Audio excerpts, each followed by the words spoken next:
अस्सलामुअलैकुम, welcome to my YouTube channel Aamir education. Students, आज lecture number 6 है और लास्ट लेक्चर में लेक्चर नंबर 5 में हम लोगों ने SDLC student development life cycle को देखा था। आज उससे आगे अगला टॉपिक जो था सिस्टम एनालिसिस और data gathering. What is system analysis and get the data gathering, इसको हम डिस्कस करेंगे। ये देख सकते हैं, ये टॉपिक का नाम है। और सिस्टम एनालिसिस और डाटा गैदरिंग हमारे पास एक बहुत इम्पोर्टेंट टॉपिक है सिस्टम डेवलपमेंट लाइफ साइकिल के बाद।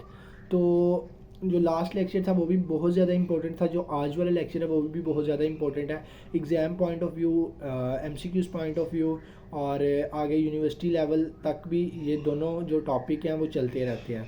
तो आप लोगों ने इसको अच्छे से प्रिपेयर करना है और अच्छे से लर्न करना है ताकि आप लोगों को आगे जाके तो कोई भी मुश्किल ना हो। तो चलें जी, टाइम ज़ाया किए बगैर हम लेक्चर को स्टार्ट करते हैं। लेकिन उससे पहले मेरी आप लोगों से रिक्वेस्ट है कि आमिर एजुकेशन को कर दें सब्सक्राइब और बेल के आइकन को कर दें क्लिक।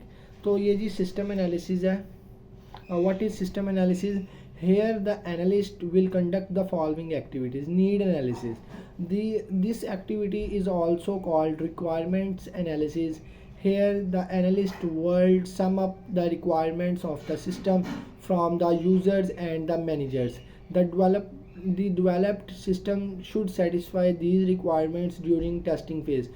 जो एक developed system होता है वो इन रिक्वायरमेंट को सेटिस्फाई करता है टेस्टिंग के फेज़ में। जब आपका एक प्रोजेक्ट टेस्ट हो रहा होता है तो ये सारी रिक्वायरमेंट्स को सेटिस्फाई करता है। आगे आ जाता है हमारे पास जी data gathering. For this activity the system analyst use different tools and methods depending on this situation.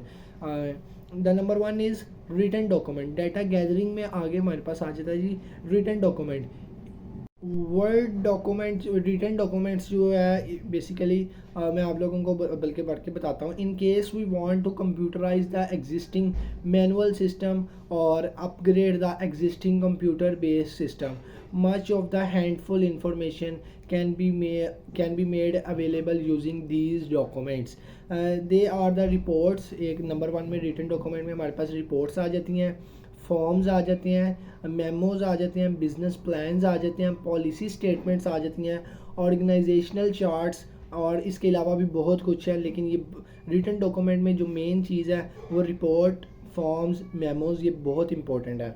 आगे डाटा गैदरिंग में हमारे पास एक और चीज़ आती है interviews. Interviewing the managers, users, clients, suppliers and competitors will help the analyst to gain more knowledge about the system. The emphasis is on the fact that the question to be asked from them should be precise and relevant. ये जी ये देख सकते हैं interview में जो last 3 lines है बहुत important है। आगे डाटा गैदरिंग में वन मोर चीज़ आती है क्वेश्चनरीज। क्वेश्चनिंग भी डाटा गैदरिंग का ही हिस्सा होती है। Questionnaires, it may be difficult to interview many people, so it is better to design some questionnaires to collect the information from as many people as we like.